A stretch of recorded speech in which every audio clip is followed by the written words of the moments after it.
เวลาจะเวลา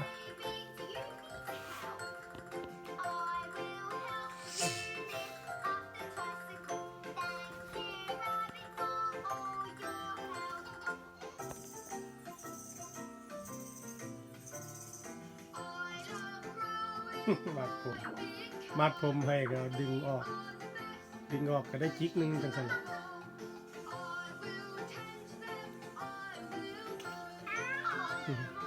พุ่นผู้นึงเข้าไปนั่งอยู่ในแก๊สมันนั่งอยู่ในแก๊สเครื่อง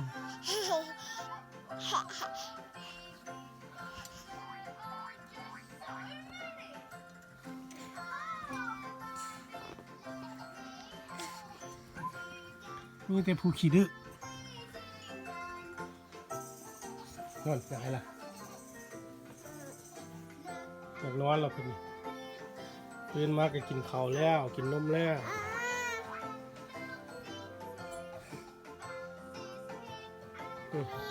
นี่ก็เข้าไปอยู่ในแก๊ส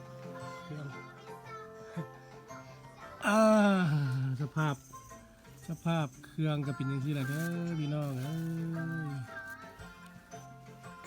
อยู่กับลูกกับหลานมันมีเวลาเมียนฮอดเครื่องเลยกองอยู่น้ำทุกแก่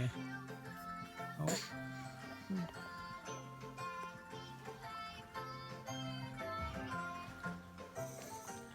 ชีวิตเลี้ยงหลานน้อย2 คน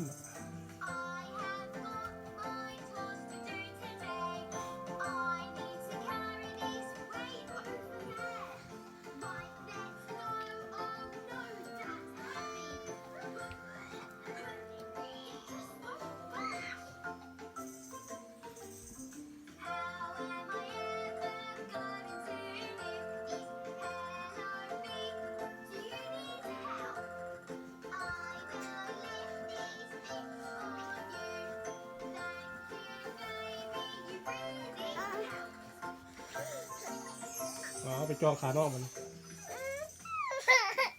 เบลจ้องขาน้องไหมเบล